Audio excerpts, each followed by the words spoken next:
اسلام آباد میں G11 کچہری کے باہر خودکش دھماکہ، 5 افراد جہاں بحق اور 14 افراد زخمی ہو گئے۔ IG اور کمشنر اسلام آباد جائے وقوع پر پہنچ گئے۔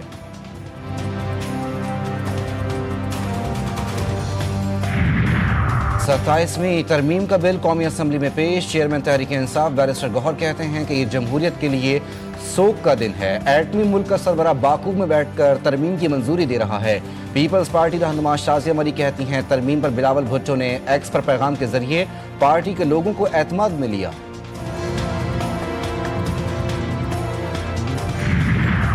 اور پاکستان ماحولیاتی تبدیلی سے متاثرہ 10 ممالک میں شامل۔ وزیر اعلیٰ پنجاب مریم نواز کہتی ہیں کہ ماحولیاتی تبدیلی سے نمٹنے کے لیے سب کو مل کر کام کرنا ہوگا۔ موسمیاتی تبدیلی اب ایک پیش کوئی نہیں بلکہ خطرہ ہے۔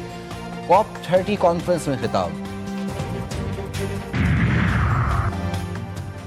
بی جے پی حکومت پر انگلیاں اٹھنے لگیں۔ بھارتی سیاسی رہنماؤں اور صحافیوں نے نئی دہلی دھماکے کو انتخابی فالس فلیگ قرار دے دیا۔ بھارتی صحافی شالنی شکلا نے کہا کہ ہر بار جب بی جے پی بحران میں آتی ہے، دہشت گردی یا بلاسٹ کا نیا ڈرامہ رچایا جاتا ہے، فوراً پاکستان کو مورد الزام ٹھہرا دیا جاتا ہے۔ کانگریس کے رکن پردیوت بولڈی نے انکشاف کیا کہ یہ سب بہار انتخابات سے پہلے ایک متوقع سیاسی اقدام تھا۔ صحافی روی نیر نے لکھا، بہار الیکشن کے دوران بی جے پی پر کمزور پوزیشن پر ہے، مزید ایسے دھماکوں کی توقع ہے۔ ہر انتخاب سے پہلے بم دھماکے کیوں ہوتے ہیں؟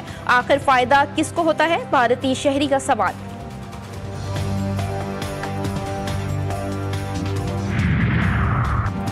سلامتی کونسل عالمی امن و استحکام کی ذمہ داری پوری کرنے میں ناکام، عالمی ادارے کمزور ہوتے جا رہے ہیں۔ نائب وزیر اعظم اسحاق ڈار کا اسلام آباد میں مارگلا ڈائیلاگ سے خطاب، کہا دنیا میں مسائل کا حل مذاکرات کے ذریعے ہی ممکن ہے۔ انسانیت کو آج کئی طرح کے چیلنجز درپیش ہیں، عالمی تعاون کے بغیر چیلنجز سے نمٹنا ممکن نہیں۔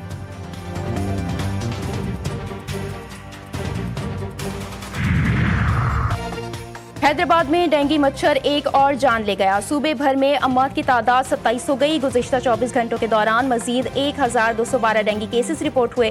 کراچی ڈویژن میں 765، حیدرآباد ڈویژن میں 447 مثبت کیسز کی تصدیق۔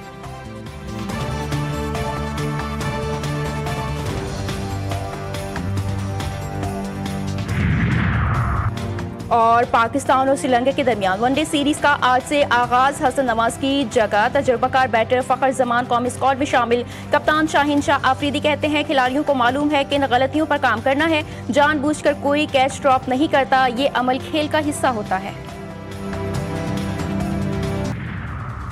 افغانستان میں دہشت گرد گروہوں کی غیر قانونی اسلحے تک رسائی پڑوسی ممالک کے لیے براہ راست خطرہ ہے۔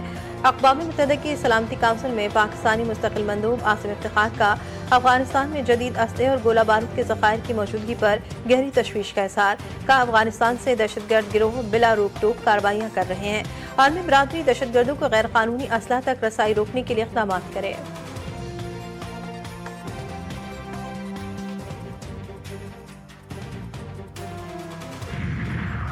بھارت کا دارالحکومت دہلی دنیا کا سب سے آلودہ شہر قرار، ایئر کوالٹی انڈیکس 736 ریکارڈ۔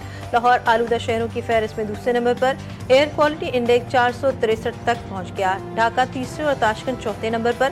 آلودہ ترین شہروں کی فہرست میں کراچی کا چھٹا نمبر۔ پاکستان کے آلودہ ترین شہروں کی فہرست میں فیصل آباد سب سے آگے، ایئر کوالٹی انڈیکس 663 ریکارڈ۔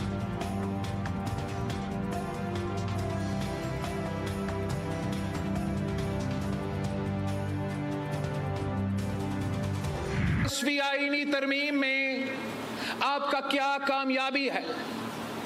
آپ کس بات پہ جائے اور اس صوبے کے اور ہر صوبے کے عوام کو بتا دیں کہ ہمارا آئین میں ایک کمزوری تھی، ایک کمی تھی، اور شکر الحمدللہ پاکستان پیپلز پارٹی نے وہ جو کمی ہے، وہ کمزوری ہے، اس کو پورا کر دیا۔ مشاورتی عمل سے آئینی ترمیم پاس کروائی، بات چیت درمیانی راستہ ڈھونڈ کر آئینی ترمیم کرنا پڑتی ہے۔